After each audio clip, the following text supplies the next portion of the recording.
প্রিয় দর্শক বন্ধুরা, এই মুহূর্তের জন্য প্রাথমিকে 2009 নিয়োগ থেকে উঠে আসছে বড়সড় খবর আপডেট। অবশ্যই এই ভিডিওর মধ্যে সবটা আলোচনা করবার জন্য চেষ্টা করছি। কেসের কিন্তু স্ট্যাটাস উঠে আসছে, অবশ্যই এই ভিডিওতে তুলে ধরছি। ভিডিওটিকে শেষ পর্যন্ত দেখবেন, কোনোভাবে কিন্তু স্কিপ করবেন না। চ্যানেলটিকে সাবস্ক্রাইব করে সঙ্গে থাকবেন। চলুন কথাবার্তা না বাড়িয়ে আমরা মূল টপিকে ফোকাস করি, সরাসরি অন স্ক্রিনে গিয়ে। বন্ধুরা, অত্যন্ত গুরুত্বপূর্ণ প্রাথমিকে 2009 নিয়োগ প্রসিডিওর সম্পর্কিত একটি জরুরি মামলা, কন্টেম্প মামলা, যেটি কিন্তু মহামান্য কলকাতা হাইকোর্টের সিঙ্গেল বেঞ্চে রয়েছে। অবশ্যই personal appearance matter. Honourable justice সম্মানীয় বিচারপতি আর বলে দেওয়ার কিন্তু অপেক্ষা রাখেই না। অবশ্যই এই দিক থেকে north 24 Pargana 2009 primary recruitment process related বড়সড় এই মামলা সিঙ্গেল বেঞ্চে।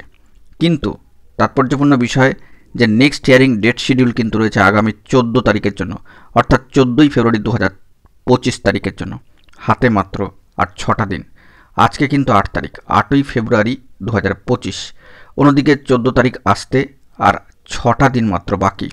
কার্যক্রম কি এর মাঝখানে শুরু হবে নাকি আরও দেরি হবে? প্রার্থীরা রয়েছেন উৎকণ্ঠায়। ইতিমধ্যেই মালদার প্রসেসিং সংক্রান্ত একটা নোটিফিকেশান জারি হয়েছিল, তবে কবে থেকে তাদের ভেরিফিকেশান শুরু হবে, যাবতীয় লিস্ট ভেরিফিকেশান কবে থেকে শুরু হবে সেই মর্মে কিন্তু কোনো নোটিফিকেশান এখনও পর্যন্ত আসেনি। খুব দ্রুতই কাজ শুরু হবে সেই মর্মে কিন্তু নোটিফিকেশান একেবারে মালদা গভর্নমেন্টের অফিসিয়াল প্রশাসনিক সাইটে কিন্তু এসেছিল।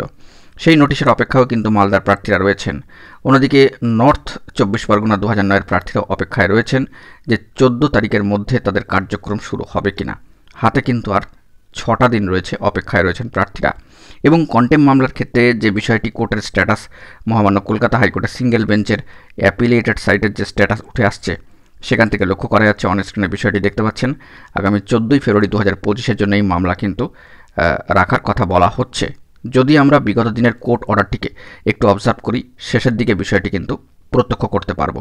তো দেখুন সেই অংশে কি লেখা রয়েছে। বন্ধুরা, মোট 12 পাতার যে পিডিএফ অর্ডার কপি, তার 26 নম্বর পয়েন্টটা, অর্থাৎ একদম শেষের পয়েন্টটা লক্ষ্য করুন, বিষয়টি বুঝতে পারবেন। List the contempt application on 14/2/2025, honourable justice Rajashekhar Matha মহাশয়। তো বড়সড় খবর আপডেট উঠে আসলো। আগামী 14 তারিখ দিনটি, অর্থাৎ 14/2/2025 অত্যন্ত ইম্পর্টেন্ট একটি দিন হতে চলেছে। হাতে মাত্র আর 6টা দিন বাকি। প্রার্থীরা কিন্তু এখনও পর্যন্ত অপেক্ষায়। দেখা যাক পরবর্তী ক্ষেত্রে কী আপডেট উঠে আসে। এখন এটুকুই, সকলে ভালো থাকবেন, চ্যানেলটিকে সাবস্ক্রাইব করে নিয়ে সঙ্গে থাকবেন। ধন্যবাদ।